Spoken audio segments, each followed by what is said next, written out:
Welcome, Junior, to the World XP podcast. It's a pleasure to have you on. Been a long time coming, I think, all the soccer and training and all the years that we've known each other. But yes, it's been good. Why don't you go ahead and sort of introduce yourself? I know with a lot of the other guests, we have a sort of a specific um, reason or thing, like niche that they feel that they bring to the table, and you've kind of a jack of all trades, friends, soccer, coaching, fan of soccer, all of the above. Yeah, I mean, first of all, thank you for having me on. Uh, yeah, man, it's been a long time coming. I'm excited. I watched all the podcasts like as they come out and stuff. Uh, but yeah, I mean, like you said, I'm a pretty much a soccer enthusiast. I love the sport. I try learning everything about it. I study it till today, like as much as possible. I try to learn new things with whether it's playing, training, coaching. Like I just got into coaching as well. Um, no, I just love the sport, man. And thankfully we met and you have that same type of mentality and that's why it just helped click. Yeah, So 100%. but yeah, that's pretty much if I were to put a title on it, because I mean you've had what people that future governors, Yeah, scientists, all sports. astronauts, actors, all that Astronauts. stuff. I mean, Maybe I one know, day we'll right? get an astronaut on. Hopefully. But yeah, I mean, I'm just a guy that loves the sport and just try to make a difference in the community. So I mean, I got big plans. So hopefully I can come back on as Yeah, of course. what I'm working on a little bit later. But that's still in the works. So I mean, Yeah, I'm excited, man. we'll leave that one for a different day for sure. Yeah. We'll leave that for a little bit later. But given that the Euros are going on, what is your so we got the finals coming up on Sunday when Copa America, which I've watched zero of except for probably 15 minutes of Argentina and Colombia the other day. What have you thought of the tournament so far? Specifically, we can go into Copa America if you want, but I won't have much to add. But what have you thought of the tournament so far, especially given the long seasons that we've had with COVID and all the rest? I mean, I think the Copa America is a little, I don't know, it's a little weird this year. Like, with the new rule with have them having they no extra time. So Mm-hmm. as soon if you end in a tie, you go straight to PKs. So that's a huge like difference in how you play the game and subs and all that kind of stuff. So I mean, it was interesting to see that because there's a bunch of games that went to PKs. Mm, Uh, I mean, you probably didn't see them, but I watched a couple, and I mean, they were great games. But I just feel that they did this mainly probably just because of COVID. Players had long sure. seasons, and I don't know if the Euros thought about doing it because that could have been another thing they could have done because a bunch of guys go down with injuries and they're all tired, and Yeah, of it's a long course. season. It's probably I think we talked about this earlier. It's Hmm. probably the longest season that they've had in I don't know ever. Or the Like most it's no congested, breaks. anyways. Yeah, The like most so many congested games in so from little time. from last season because last summer when they normally would have had off, they were finishing the previous season, so they didn't have a break and they just went straight into the next season. I heard one of the announcers said that Mason Mount, who plays for England, played almost 80 games this year, which is like an absurd amount of games. Most of the It's time, insane. if you're getting into like 50s, high 50s, that's considered generally speaking a long season for for players who play in like their league, their domestic cup, and then like European competition or whatever. High 50s is normally like, wow, you played a long season, like you played every game type deal. But he's pushing 80 for club and country. It's absurd. I don't know. I doubt the Euros considered that 90 minutes going straight to penalties because they're traditionalists and all sorts. The English, it's Yeah, coming home. in It's every way coming. possible. It's coming home. Uh, Hey, I called it at the very beginning of the tournament. I said it's coming home. So yeah, we'll hopefully see. it comes home. We'll see on Sunday. But I don't. Were you kind of well versed in the like it was supposed to get hosted in Argentina and Colombia, and then they moved it and all that sort of and all the drama around that, or not so much. Uh, I didn't really look it too much into it. I'm pretty sure they said something about just like not having enough. um, pretty much not having enough space for everybody, like to come to Argentina and stuff. I'm pretty sure something like that, and then like COVID came into Yeah, question, something like that. something about political unrest and COVID, and I don't really know. I didn't really read Yeah, like into some it. people were about weren't like they were like voting against it because of everything that's going on, and Brazil just hopped on it. You know. Yeah. Apparently the fields haven't been great either. I've heard some rumblings. Oh, bro, they have not. Like I was watching the Peru versus I think Venezuela game, Mm-hmm. and I looked at the field and comparing to any field in the Euro, I looked at Mm-hmm. it and I was like, damn, that looks like some high school field. Yeah, you could tell from Like brown TV. patches. Yeah, it was Most of the terrible. time, you can't tell from TV if it's bad or not. It's like assuming it's professional standard, you can't really tell from TV. No, definitely.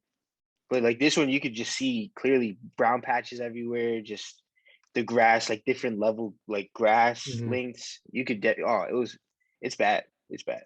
And it's so sad too to see that because I mean, this is an international tournament, you know? Yeah. Like you look at the Euros and you see all the fields with the nice patterns, super well kept, and you go to the South American tournament and you get these pitches, man. It's just it's kind of sad, you know. Yeah. Especially me being from there. Like I want to be able to look at that and be like, hey, like I'm proud that that's like I'm from the area and like my country Mm-hmm. uh was in the tournament and stuff like that. So I mean, it's sad. It's sad to see that.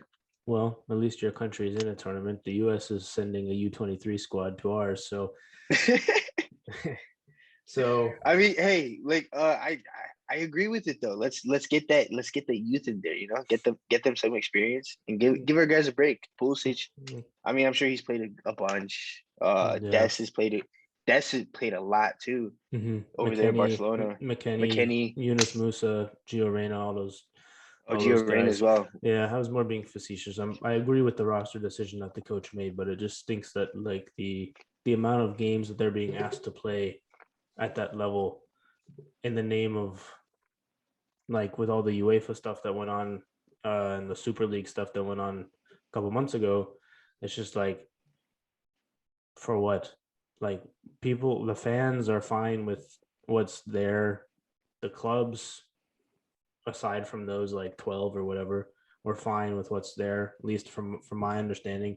And nobody asked the players and coaches. They don't have the legs to play more. Like even going through last summer, I went through a training thing with Pablo, who was we had him on the podcast. He was episode number 4, and we trained every day at 6 a.m. and we had friendlies and like games on the weekend for like months until we went to Mexico. Hmm. And that schedule in itself, we're only playing one game a week for maybe 2 games a week for like 6 months.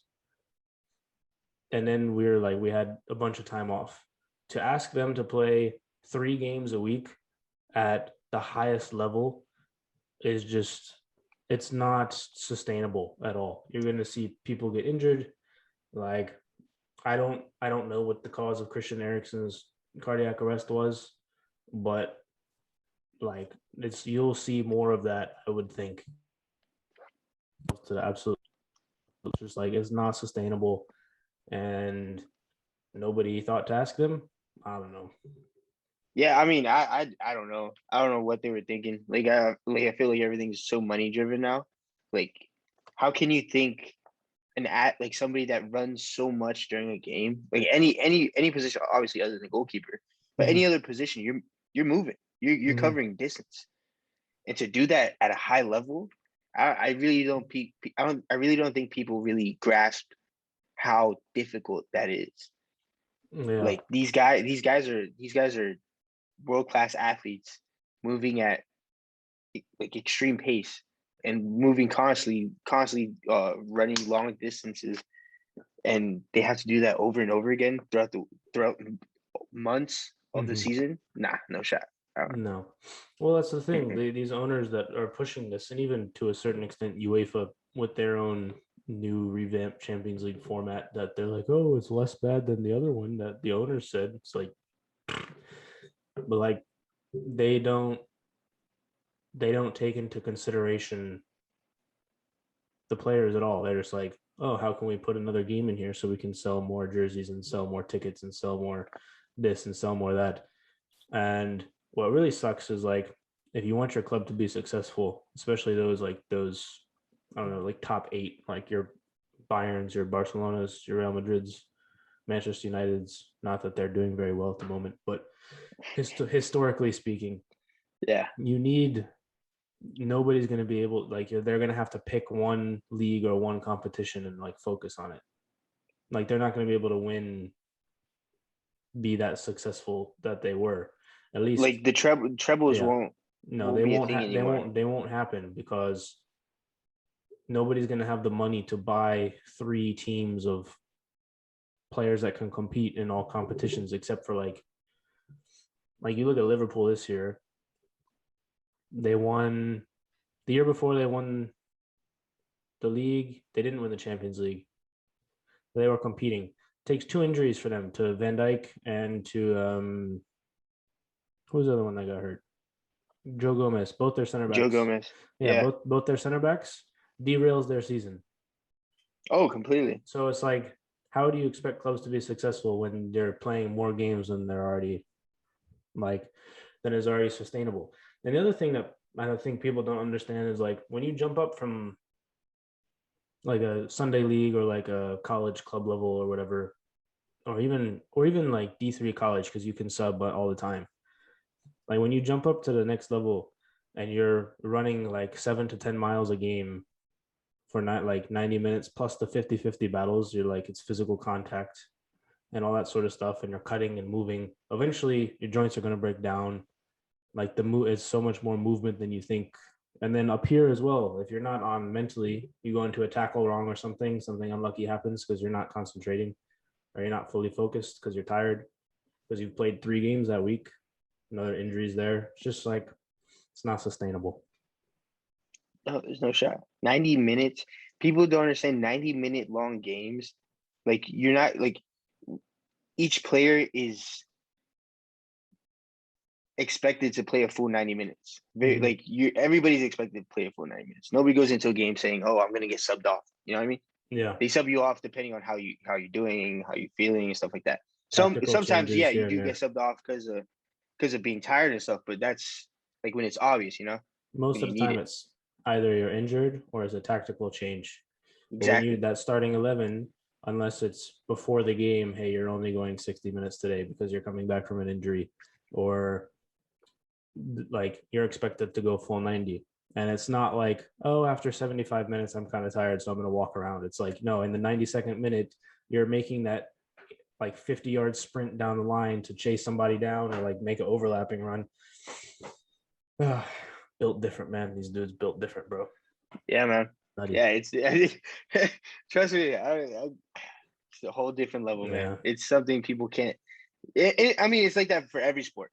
For every sport, whenever you get to that professional level, it's different. And some people just don't grasp that. Yeah, well, they're also kind of being taken advantage of because of how good shape they're in, that they can play that many games. And like they have sustained it for the last probably 10, 15 years or so after they add more competitions in, that the owner's like, well, we'll just add another one in and just make some more money.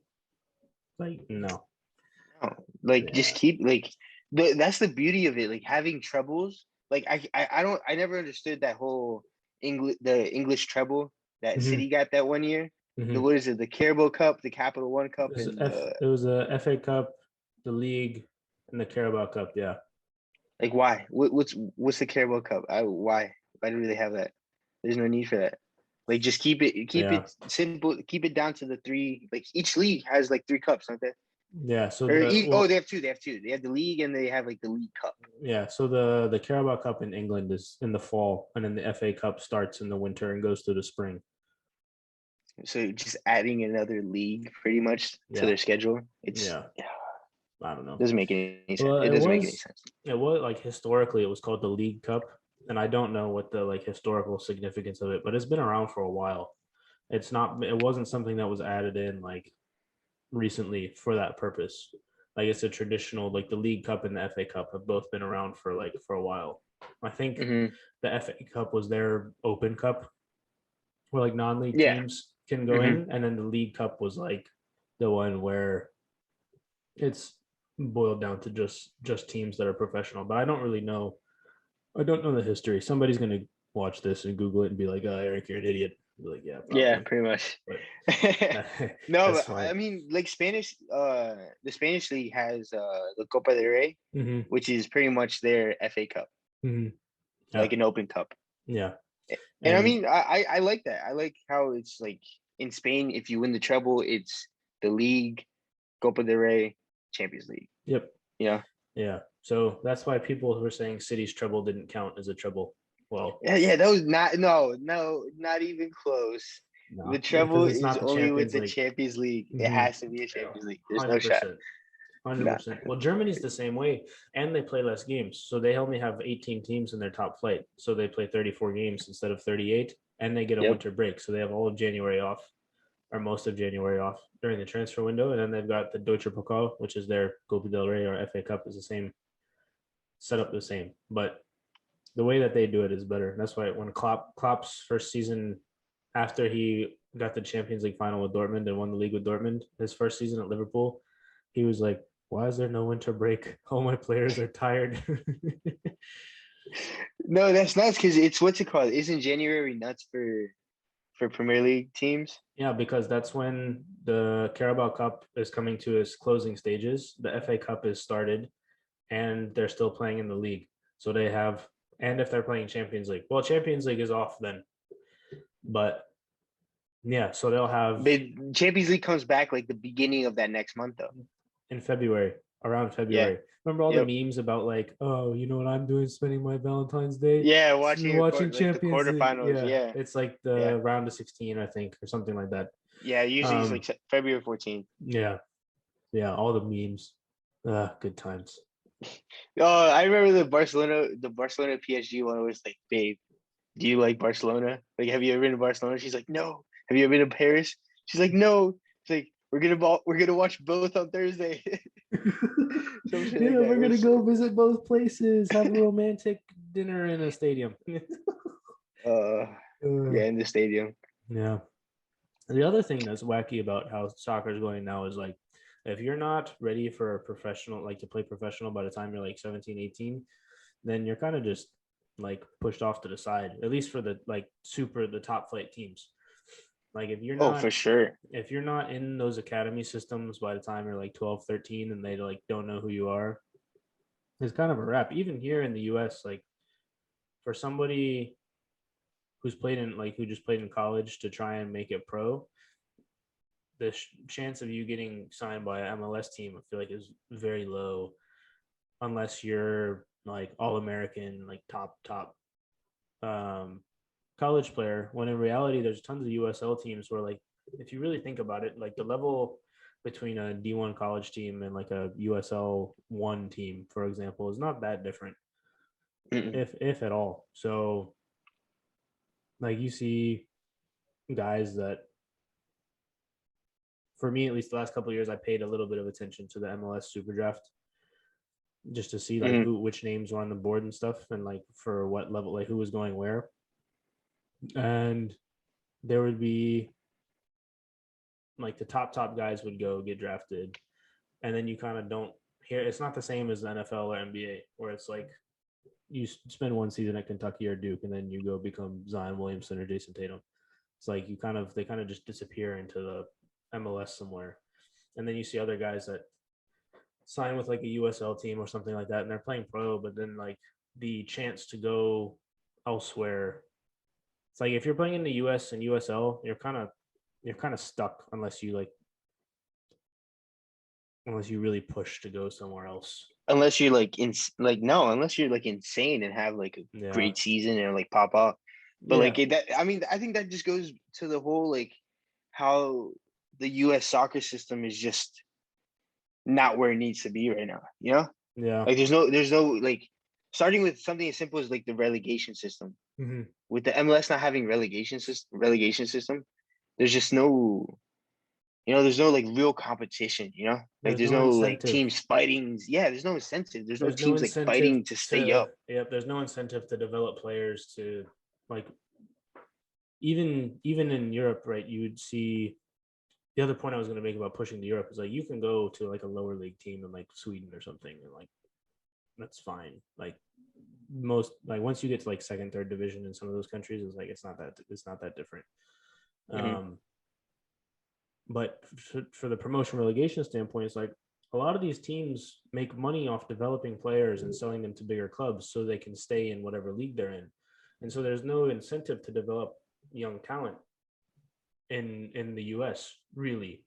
Like obviously you have homegrown players and things like that, but there's no incentive to develop your young players because you're not going to get punished if you are bad, pretty much. So whereas the punishment in like England, if you drop out of the Premier League, you're losing like $100 million on the TV money or something Oh, or for something sure. You're losing. ridiculous. You're losing big money. Yeah, Big money. nobody's losing that here. It's whatever. That's why it's such a whatever league. That's why Mm-hmm. it's not like, I mean, it's rough. I mean, it's rough. It's not to say that there's no quality because obviously there's a professional soccer Mm-hmm. player, but there's just no, like he's just missing that passion. Like Mm-hmm. U.S. soccer just isn't at that level yet, and without all those like implemented yet, all those like ideas and all that stuff, it just I don't see U.S. soccer really building up that much yet. Like No. I think the biggest step right now is that relegation system. Yeah, Have that open cup type of thing well, where we you have let. that. Yeah, I mean we have the U.S. Open Cup, Mm-hmm. but like you can expand on that Mm-hmm. with the MLS. Yeah, And for so I sure. mean Because there are there's so much clubs, possibility. because there are clubs and like these like really they're classified as like elite amateur leagues by US Soccer.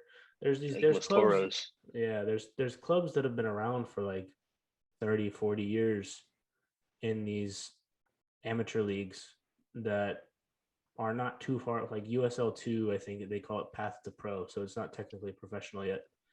Um, like there are teams in those leagues that would compete with the USL2 team or like a NISA team, maybe like a lower tier NISA team or something like Mm-hmm. that.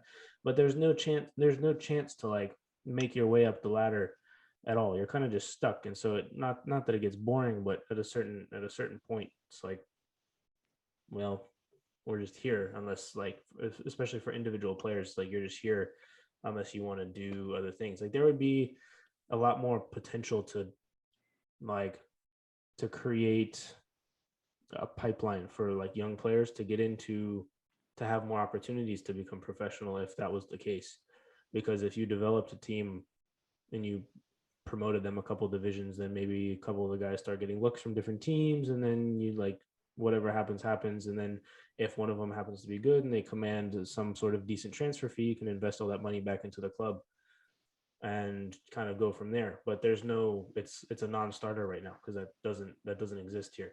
The other thing though, as far as the passion from the fans, that's getting there because they're building soccer specific stadiums. Like the Columbus Crew just opened their new one, and Audi Field's been open for a couple seasons now. And then like Matthew McConaughey and with Austin FC, they opened one down there. So from the fans, it's getting there. It's just MLS has to follow suit with the rest of the world. Also, we're not even on the same schedule as the rest of the world. We play in the summer, which makes no sense because it's hot. I don't get it. I don't get it. But no, I completely agree with you. It's so hard as a player to get like to break out of that, like even getting there is hard. Like even Mm-hmm. getting to those top tier like semi pro professional teams, like those lower ones, even getting there is so difficult. And once you get there, it's even harder to get out.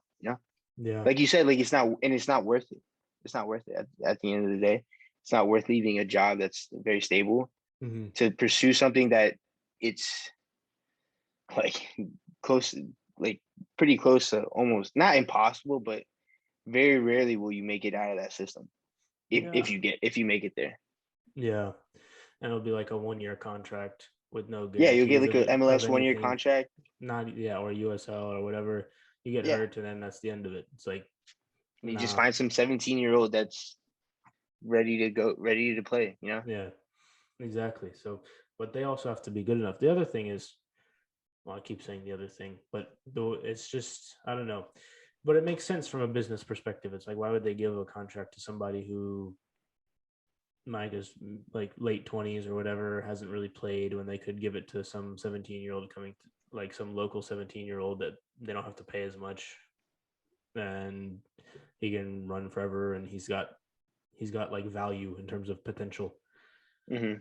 So it's like it makes sense from a business perspective for the clubs to do it that way. It just makes it hard. But I mean, I don't know. It's one of those things where it's kind of the situation is what it is. It's not going to change unless U.S. soccer decides to go like, I don't know. They're getting there, right? I think the hiring of Jurgen Klinsmann back in like 2012, was it really that long ago? Yeah, I think it was 2012. Yeah, that was a huge step that I think a lot of people didn't like because we didn't always get the results. Mm-hmm. But the way the team started to play, um, I think was a good step. I don't like when I watched them during the 2014 World Cup, the tie against Portugal, the 2-2 tie in the group stage, a game that we should have won if not for Ronaldo being Ronaldo in the 95th minute to Yeah, of tie it. course. Like nobody thought that group of players could compete with that level of with like the Ghanas of the world, Portugal, Belgium. I think we took to extra time. Yeah, But extra time. yeah, a lot of that was a function of Tim Howard being like second coming of Jesus. They put on his Wikipedia page that he was the Secretary of Defense after that game. Uh, but What was it like 16 saves? yeah, World Cup record. Shouts out to Tim Howard. But Yeah, yeah, it's like 16 saves. It's like, but we it's were nuts. playing better, like a better brand of soccer, and he was bringing guys back over from Europe and encouraging guys to go to Europe and like pursue higher levels and to develop themselves. And that rubbed people the wrong way, because he was basically like, MLS is trash, go to Europe. I and mean, he's and not wrong. no, he's not, but I think people were saying that, why don't you want to develop MLS, or which I get, but at the same time he wants players to be good now. He doesn't care about the league 15 years from now because he wasn't going to be managing the team. So I understand both. I could be remembering it wrong, but uh, No, I completely agree. I mean, look at some of our best players now. The youth, they mhm. all play abroad. They all play abroad. And they were all developed abroad. Yep, they're all developed abroad. That's the big part. McKinney at I mean, Schalke. except for Alfonso Davies, he kind of came up through the system, didn't he? He was Vancouver Whitecaps Academy, but he was a winger, and then Bayern bought him and turned him into a left back, and that's I different. mean, I'm sure he could still play winger, but not at But the it's not at it's the level different. that they need him. He was just fast at that point. Like he was good Yeah, for sure, but like he didn't have the technical ability of like a Serge Gnabry or a Leroy Sané or these other guys yeah, that are that's true. playing that are attackers. But no, he's a phenomenal left back now, I think. Oh, probably one of the best right now. I don't see another left back. Yeah, I don't know. That's one up for debate. Also, he's Canadian, so he can. I don't care. uh, WB. yeah, no, but he No, but was. he's insane. He's nuts. That Yeah, guy. he's That guy. he's very good. His That's recovery like speed. Doku. Yeah. Doku. Oh hmm man, Yeah, 19 years incredible. old. Yeah, these guys are so good coming up like so I'm surprised early. he's not signed. He's not signed yet.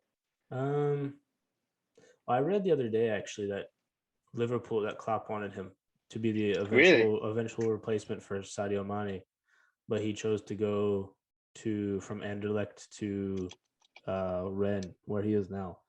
But I'm sure somebody will be coming. This tournament, he added like 25 million onto his price tag for sure. Oh, easy, easy. Yeah, which is another Uh, crazy if you think about it. 10 hours ago, Liverpool submit inquiry for Jeremy Doku. Yeah. So yeah, they still want him. Like Klopp still wants him because he needs another attacker because of all the injuries that they had. because But of what we For talked about earlier. Mane, I don't see. I wouldn't see Not Mane having. not to replace him like No, now, but yeah, but but eventually. in the future. Yeah. But yeah, like Weston McKennie developed at Schalke, which is in Germany. Gio Reyna, Yep. Dortmund, Pulisic, Dortmund, and now Chelsea. Yunus Musa, Valencia, and in England. Valencia. Yeah. Sargent, wasn't he at Hoffenheim? Werder Bremen. I don't know if he was at Hoffenheim before, but he's at Werder Bremen now, another German club. Like even like I don't know, you just look through like when you go through the starting line, like Anthony Robinson, now the left back, is at Fulham. Yeah. Like Oh, is he developed at really? Fulham. Yeah, he's been at Fulham for a Okay. couple of years, and he's only like 18 or 19 as well. That's the thing. And then John Brooks has been at Wolfsburg for forever, another German club. Where did Stefan come from? The keeper? Yeah, so he's the odd one out. He was at University of Maryland for 4 years. He's actually my age. So he was at Maryland the same time that I was at UMW. Oh, is that him? Yeah. That's the keeper. Oh, I thought that was somebody else. No, that's him. And so then he That's goes. him? Yeah, he That's goes nuts. from there to Germany, and now he's Manchester City's backup goalkeeper. It's like what's wild. Literally, that's incredible. Mm-hmm.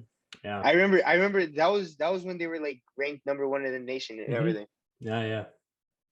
Oh, winning national titles and stuff helps when you have a future Manchester City keeper on your college team. That's crazy. Yeah, so he goes, spends a couple years in MLS with Columbus, goes over to Germany, and then Manchester City buys him to be the backup. Now he's working. Now he's playing with Kevin De Bruyne, Pep Guardiola, like that whole crew. Like if you asked him 5 years ago, be like, "Hey man, you're gonna be managed by Pep Guardiola in 5 years," he'd be like, "Nah, get out of here, bro." you're gonna be Pep Guardiola's second choice goalkeeper while he's in Maryland's dorm, just chilling with all the homies. Yeah, like, nah, there's no way he believes you. No, like, nah, get out of here. No, get out of here. Yeah. Let's see who else. Who else is it? Mark McKenzie, the other center back. He plays for Genk in Belgium. He's also only 18. Yep. He's only 18 as well. Bro.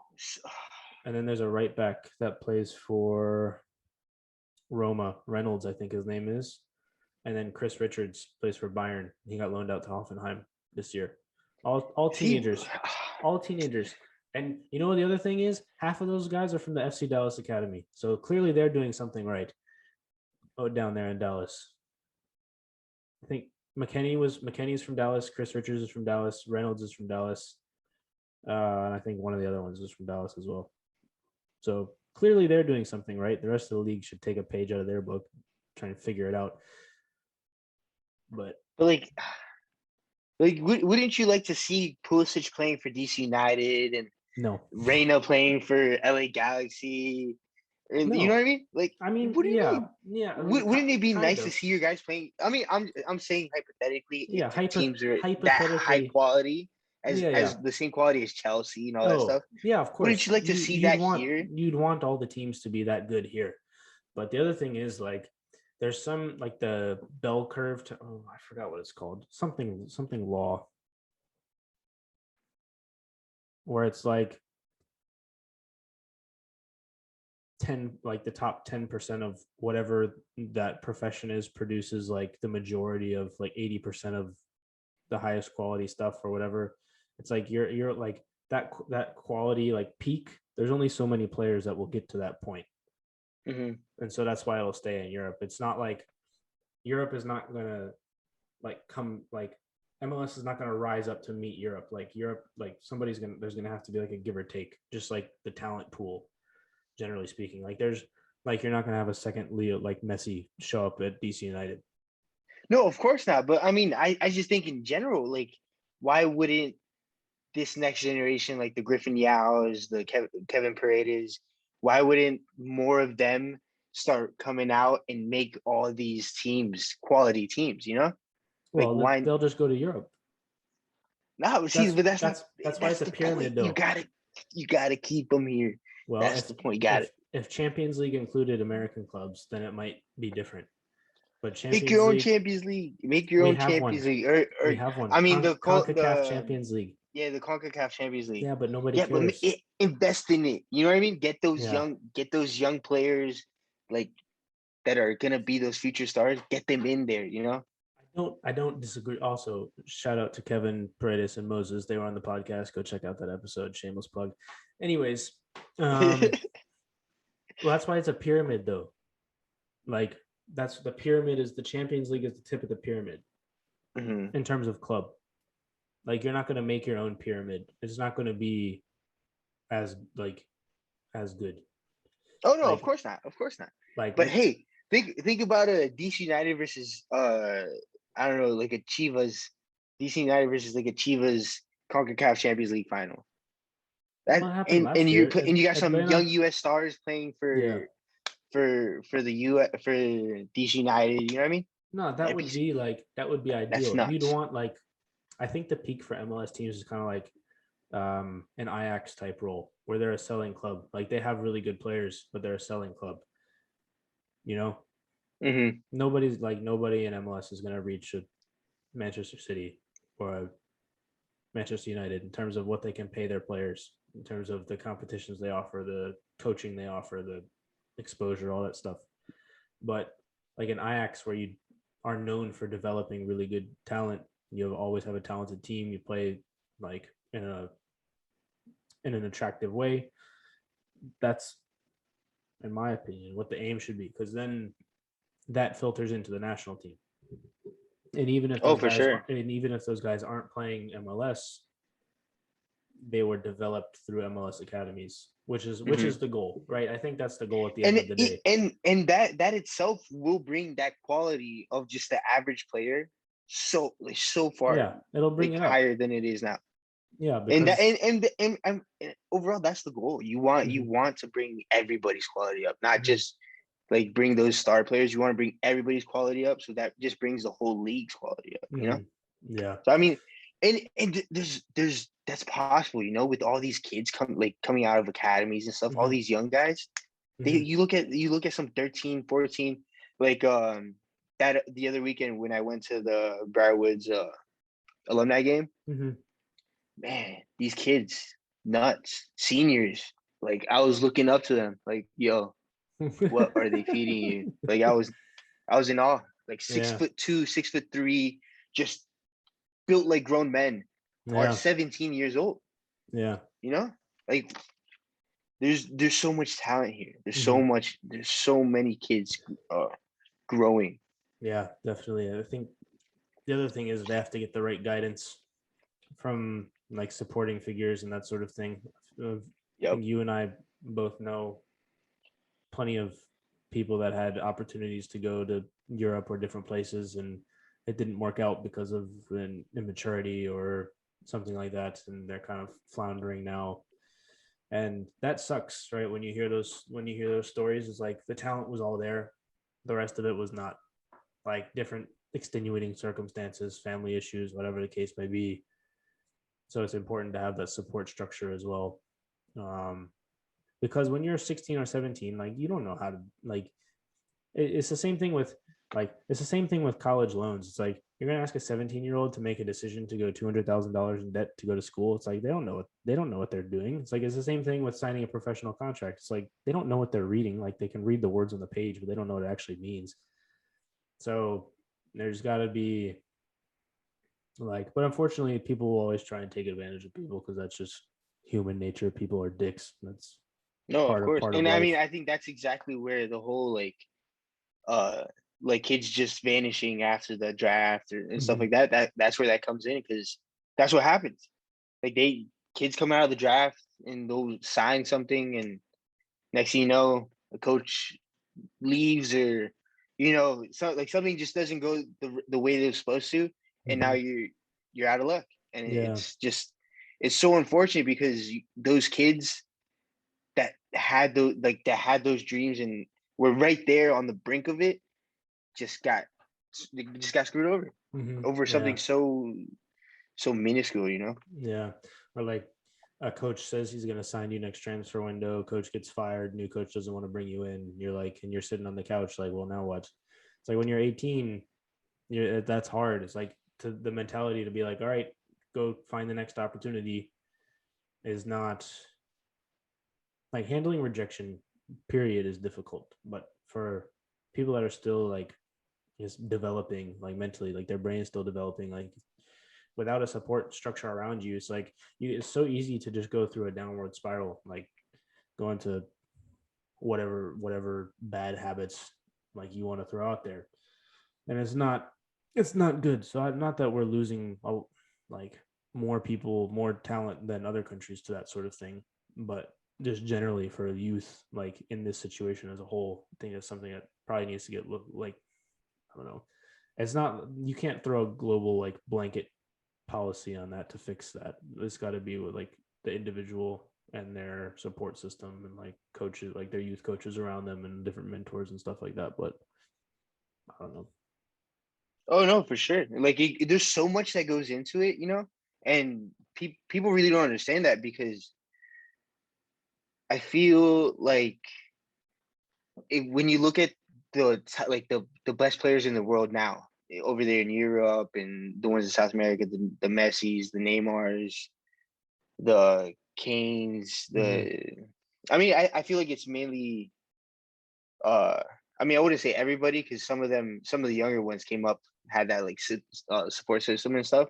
But like say like the Neymars that like grew up with pretty much nothing, Mm-hmm. like that's all he knew. Like that's all Mm-hmm. he used to do. Like that's all he had. Like that was his only way of surviving. Mm-hmm. Like that's how he got that good.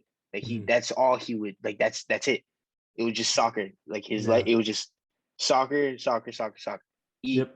sleep, soccer, soccer, soccer, soccer, soccer. Eat, sleep, soccer, soccer, soccer. It takes that type of commitment to Mm-hmm. become that good. You know what Yeah. I mean? Yeah. Like Like you have hitchhiking to. on a bus It's to a tryout that's 3 hours away, like that sort of exactly. thing. Yeah. Yeah, like doing like playing with playing with shoes that don't even have laces or soles. You know what I mean? Like Yeah. these guys had to go through hell to become who they are today. You know what I Mm-hmm. mean?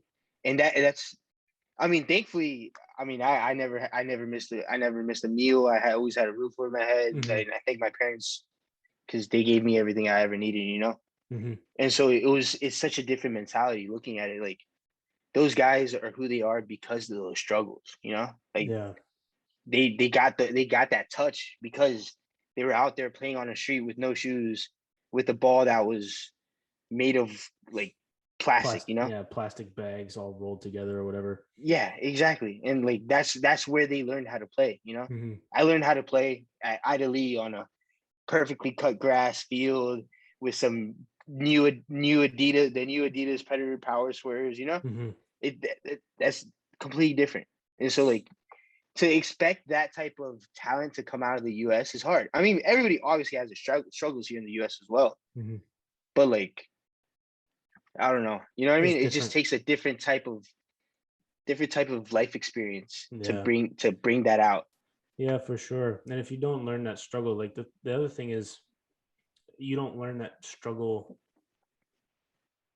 There are other ways to learn to struggle when you're young that don't involve having nothing, from the standpoint of you have a coach that really pushes you when you're young or something like that. Like that also can qualify as like that sort of, obviously it's not the same, but for like players in England who've been developed in those academies, right? They didn't go through the same that like a Neymar went through or Messi or whatever, but they still turned out to be world class. So like there's different ways to get there. I remember before Euros they were doing, ESPN like did a story on Joshua Kimmich, and he like lived in some small German town, like nobody knew who he was or whatever. He was just like playing in the grass outside. Like there were like 7,000 people or whatever. Ends up like getting into Stuttgart's academy, and then they told him he was too small, he was too slow, he was too this, he was too that. And then when he ended up at Leipzig, so that's when they told him that he was too small. And then Pep Guardiola watched him and was like, no, he'll be good. And he signed him when Leipzig were in the third tier, the third division of the German leagues. He signed Mm-hmm. with Bayern Munich, which is like one of the best teams in the world. And now he's That's how probably they got Kimmich. and now he's That's considered nuts. probably, I would say, probably the best holding midfielder in the world, I would think. Or if not like top two, top three. I mean, I can't think of. I mean, I could see. I don't know, like a Conte, I guess. Yeah, Is maybe him and Conte. They're different types of players, but yeah, but like it's between them two.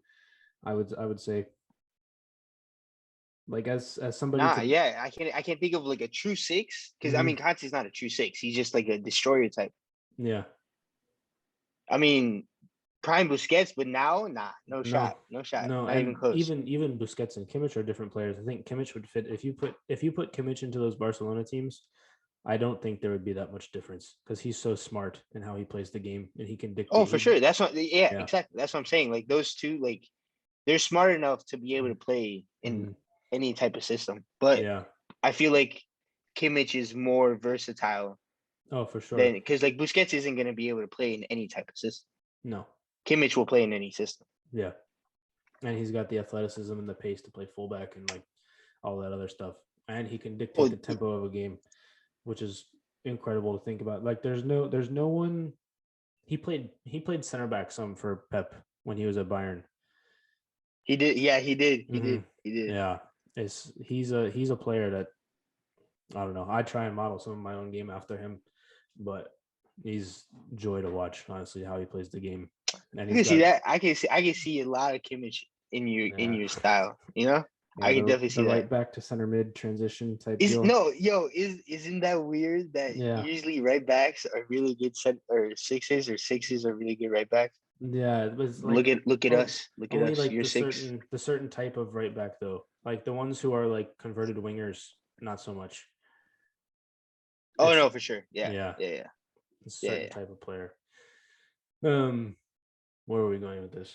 Oh yeah, but so the struggle though with the U.S. It's like we have all these facilities and all these stadiums and all this money. Like, well, all the money is in the game, but like to really get into one of those academy, you have to pay a butt ton of money to get in there, which is Oh, for sure. stupid in itself. Like Zlatan, when he was playing for the Galaxy, he was like, "You American." I'm not going to quote him exactly, but he's basically you Americans are idiots. Why do you make people pay $3,000 to play soccer? It's like you're not wrong, dude.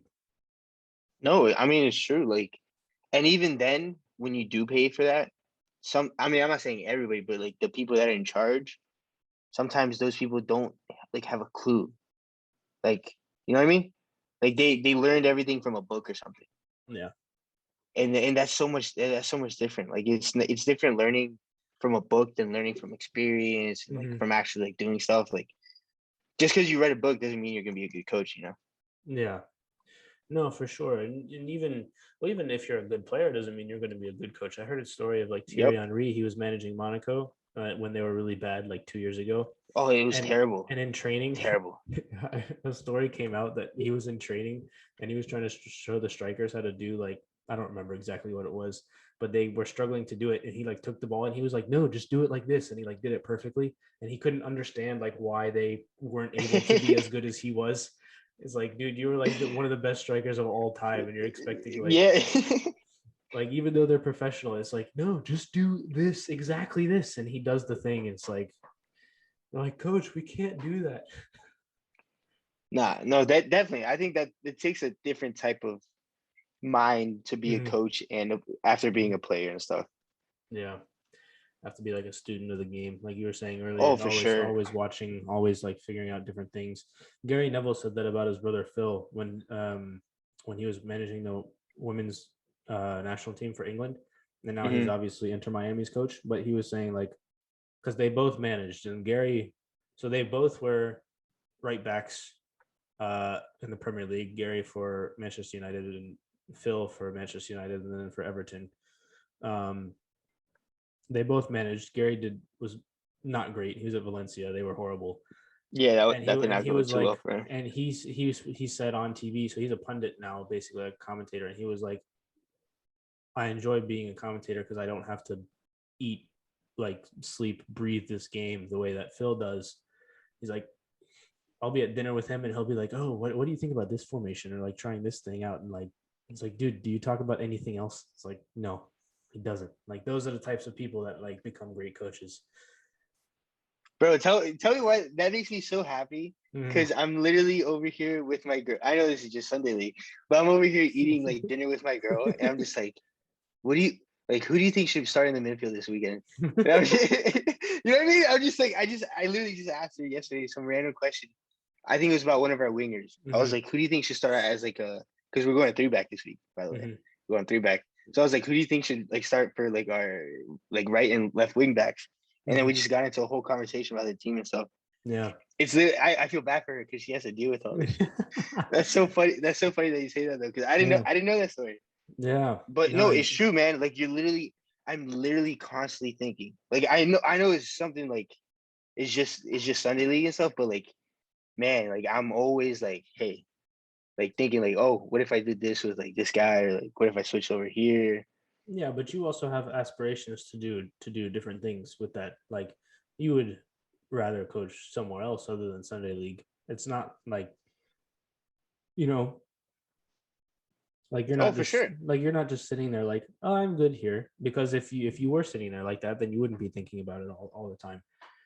Oh no, for sure. I mean, obviously, I want to coach. I mean, I want to get it as high up the ladder as I possibly can with that.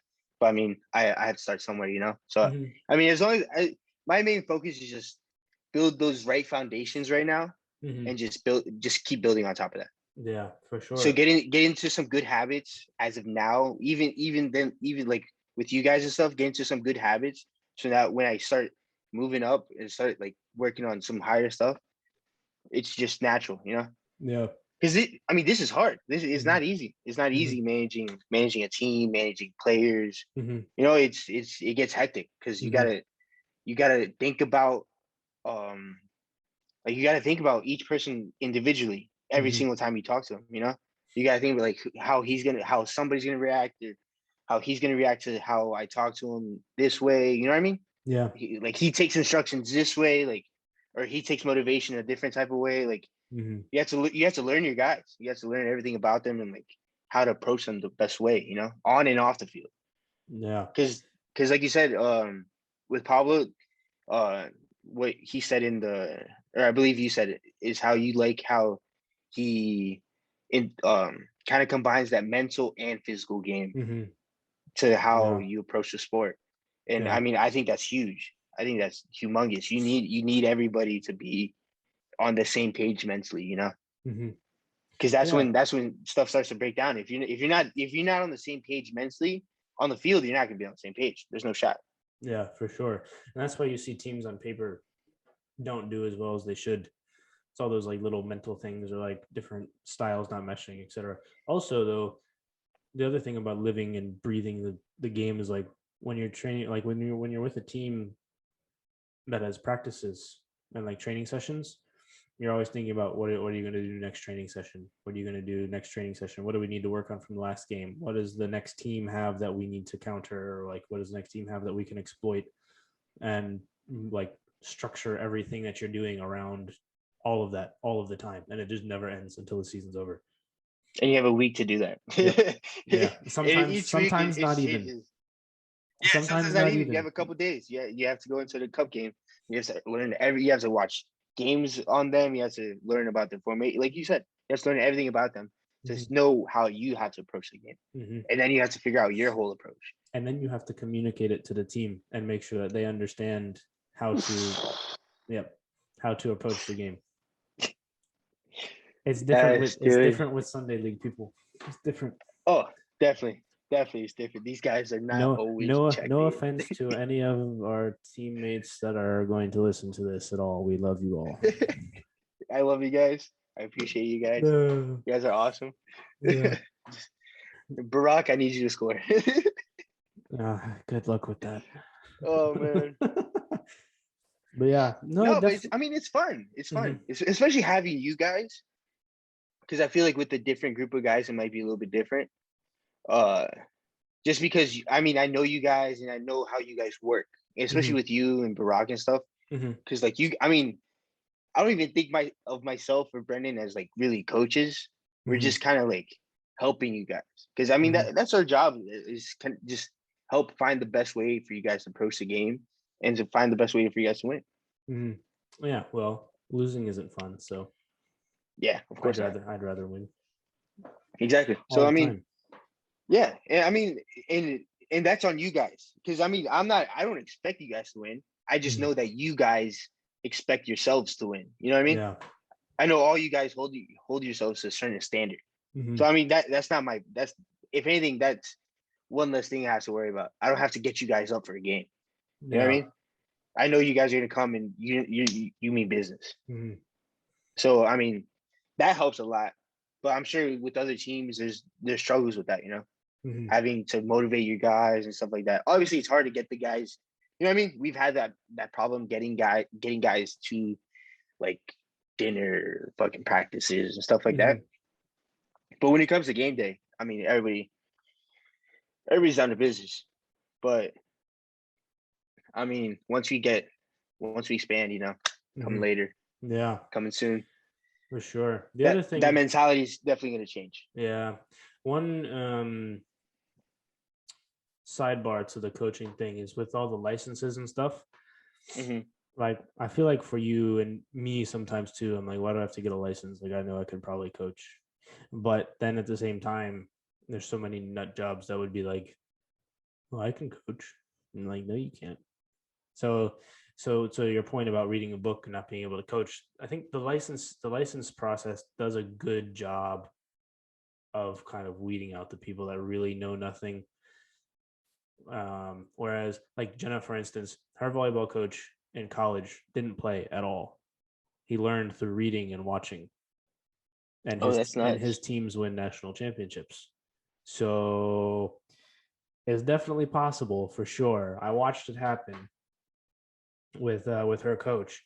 But yeah, so I think from what I've seen, I have a couple of licenses for coaching, but from what I've seen, like from guys that I know that have taken like the C, B, and A ones, like the super extensive ones that are like week-long classes or whatever. And also one other thing that we did when I was at Mary Washington, a lot of those courses were taught down at the Fredericksburg football club complex down there. And so we basically, they needed teams to like run sessions with as like part of their class. So we would volunteer to go be the guinea pigs.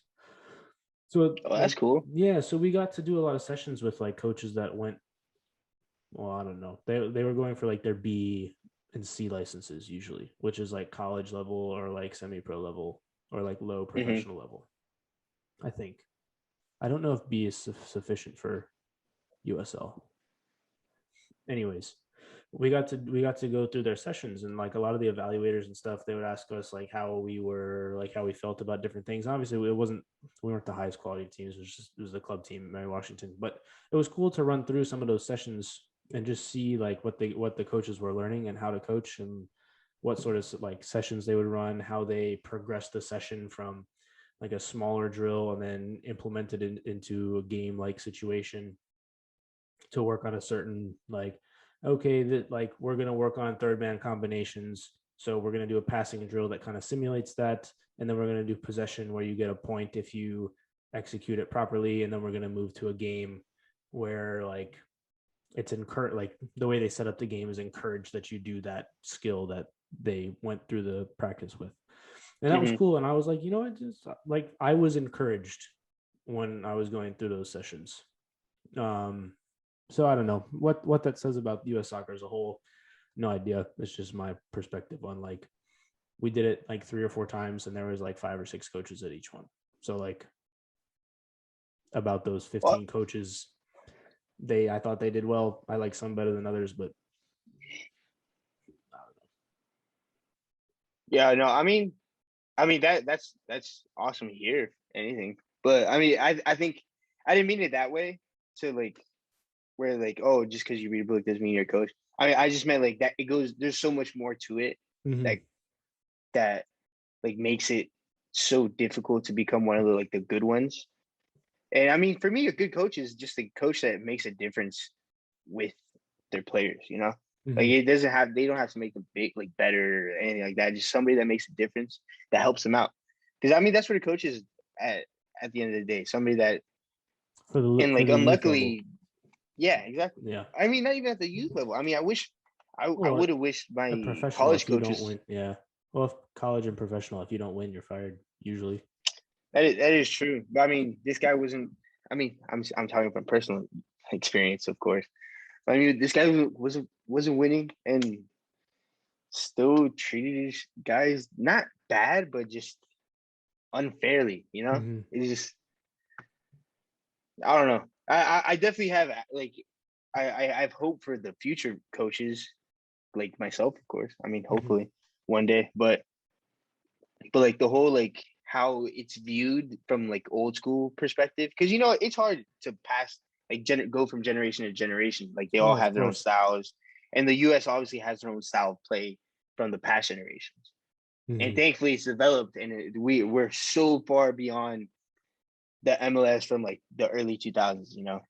Thankfully, yeah, You thankfully. remember those penalty shootouts in like the Oh, 1996 playoffs? Hey, low key, those are so much more fun to watch than the other ones. Just saying.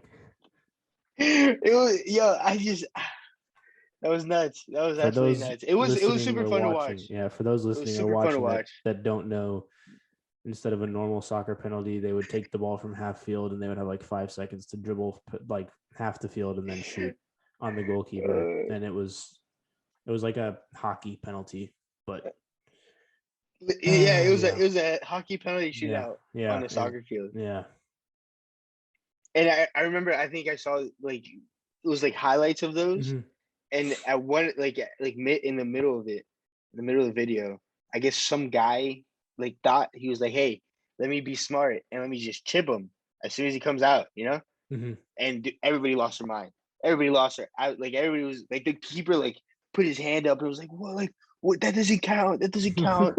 It was like he just chipped you, brother. What are you talking about? Are we that far behind? Do you not know what a little chip is against Well, 1v1? I think Messi made that popular, at least for our Did he? generation, anyways. Did he? Yeah, I The mean, yeah, little for our the generation, dink over the goalkeeper. the dink. People weren't really doing that. It was because Henri made it popular to do like that little bend into the far post. So I don't know. I feel like people were thinking it. I mean, Panenka, they had the Panenka penalty yeah, from named after Panenka himself. yeah, I don't know. It's just weird to see that like people are like complaining about a chip. Like what? yeah. He doesn't have to shoot. That's weird. But I don't know. Because soccer was new here. Nobody knew what it was. Oh, soccer. Oh man, soccer. Yeah. Yeah. My dad told me about when Pele signed for the New York Cosmos in like 1970 or whatever, or like late in his career. Everybody went nuts for like a season, and then everybody stopped caring. It's like Pele's coming to town. I don't know. Okay, I saw him Yeah, last year. who's that? It's like, Oh man, that's the disrespect. yeah, no, people knew who he was, obviously, but like, He's still not better than Messi though. But okay, we can talk. that's a That's that's a a whole. we that's a different debate for a different day. Oh man, And we need another hour for that one.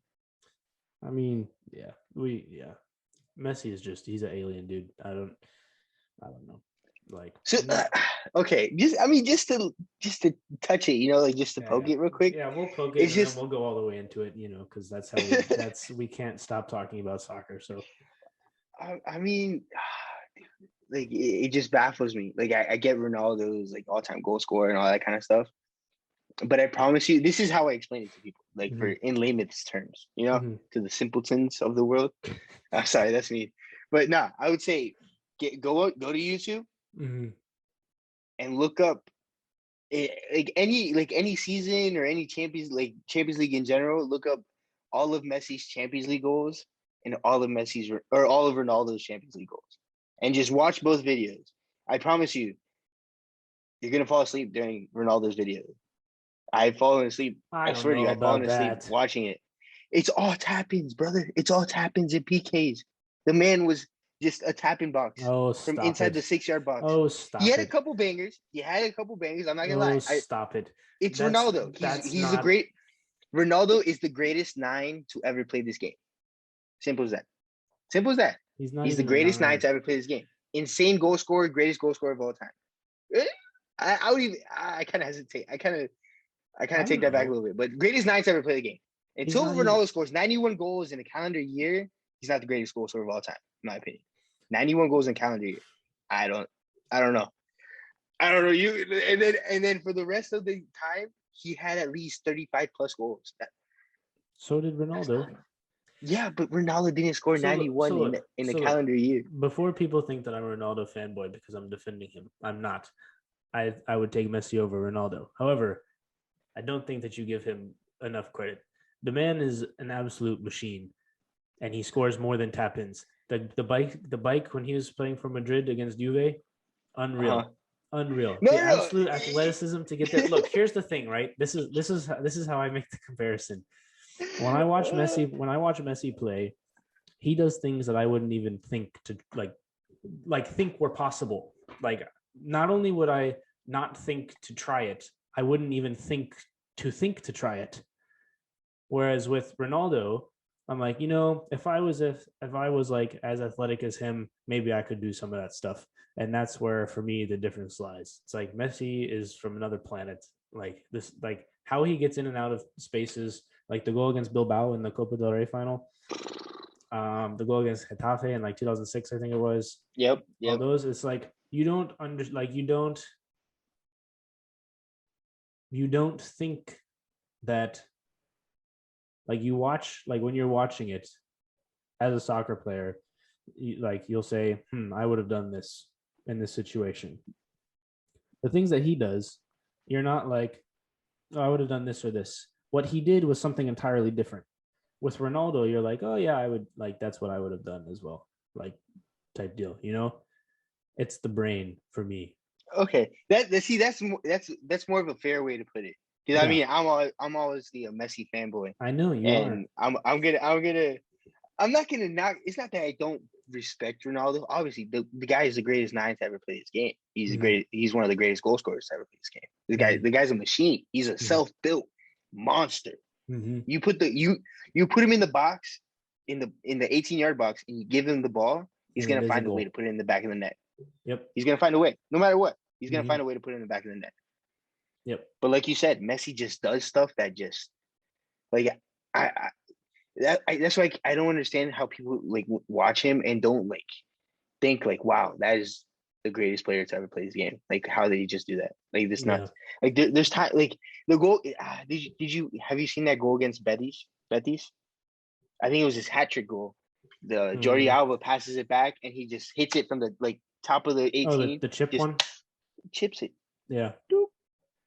And, like, yeah, to even try that, to even think to try that is like, to even think to try that. Yeah.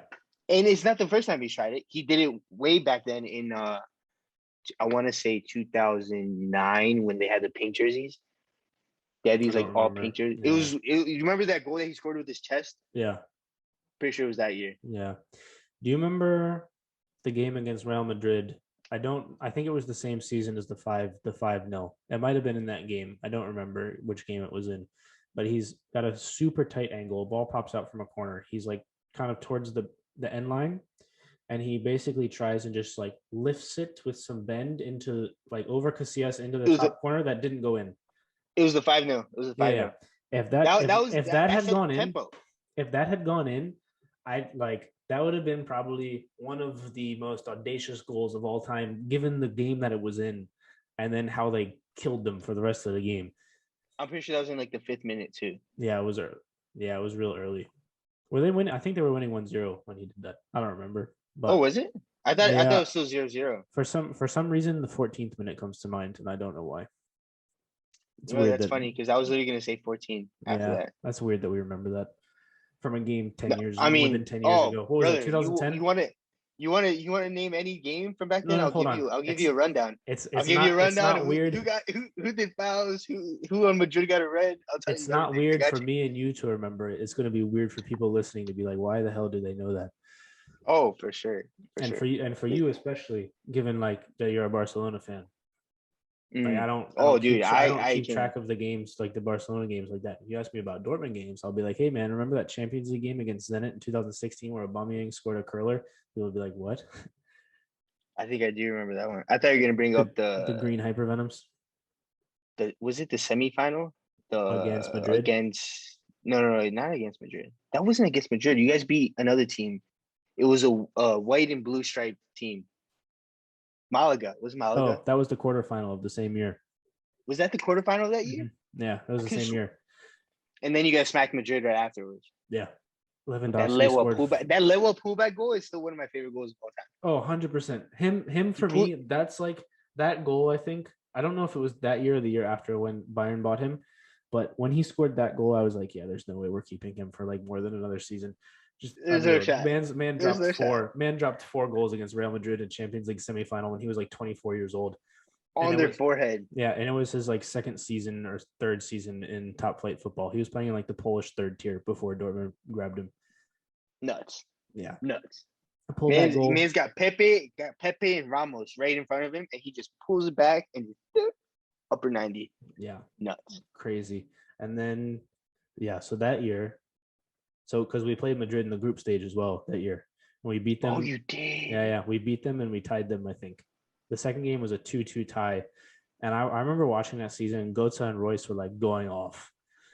And Lewa, like all three of them, just like the balance that we had in that team was ridiculous because the fullbacks, like the wingbacks that we had, weren't really wingbacks. They were defenders. And so that meant when we had Bender sitting in at 6, that Gundogan could push in the 4-2-3-1 that Klopp played. So instead of having and then Kubo was the other winger, he stayed all the way wide. And basically what happened was he provided the width. Gundogan would push up into the middle to support Götze and Royce, and they would just combine, and then Lewa would fucking score all the rest. But Götze and Royce that year, like Royce with the blonde highlights and stuff, scoring volleys for fun against Madrid. Yeah, we almost lost that Malaga game, man. I'd have been mad. But we beat Shakhtar. We beat Shakhtar in the round of 16, Malaga in the quarterfinals, Madrid in the semis, and then we lost to Bayern in the final. Heartbreaker, Robin. Oh, yeah. My dad loves touch. Robin. Just a little touch. Oh, that must hurt even more. Well, he doesn't know why he loves Robin. He loves Robin because of his celebration. Like when he goes like, "Oh, he's little." Yeah, my dad's like, "Oh, he's." I forgot what he said. He was like, "He's bald, so he looks like me, and he's good." And I was like, "That's not. Just stop." I was like, "You're not even bald." That sounds like your dad. He was. My dad's not even bald. Like that logic makes no sense. But anyways, before we devolve into further nonsense, what is next for you for like the next 3 to 5 years, coaching wise? What do you think? Like, give us without giving too much detail, because we'll throw that on the next time you're on here. But what's next for you? And then we'll get this wrapped up. I know you got playoffs and later tonight, so yeah, I gotta go play keep in some indoor playoffs. So safe hands. Of course. But no, man. I mean, I'm hopefully overall, I want to have in the next 3 years, I want to have my like academy started up pretty much. Mm-hmm. Like youth teams, also helping out on both sides, helping out sports wise and academic wise, and pretty much financial wise. Because I mean, academic and financial pretty much going into the same area, like you said, with the whole asking a 17-year-old to sign away hundreds of thousands of dollars just to get an education, you know? Yeah. So I mean, that's pretty much where I want to be, man. Program and stuff. Yeah. Oh, for sure. Sponsors everything. And donations and whatnot. Have a couple youth teams. The whole program. 9, man. The whole 9. I want to. Pretty much, I just want to help the youth, man. I want to help the community. I want to help the youth and just try to help build them. Not even just to be professionals, just to be professional prepared, people. You know? Yeah, just prepared to do life, you know? Because I mean, I wasn't prepared when I left my house at 18. No, I was nowhere near prepared. I had to learn a lot of stuff. I'm still learning a lot of stuff, and I'm not gonna stop learning stuff, you know? So I just want to use what I've learned throughout the years and what other people that around me that I'm working with have learned throughout the years to help, you know? Because I mean, that's the best thing we can do, man. That's the best thing we can do. Just help out people that need it. Help out not even people that need it, just help out people that you can. Yeah. That's what's important, man. Just that, and that's what's gonna help everybody grow. Like that, I feel like that's we're missing that so much nowadays in just society in general.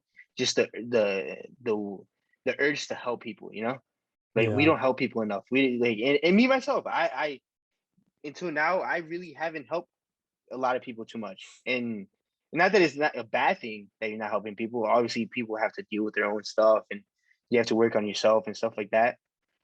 But I mean, luckily, I feel like I'm in the spot.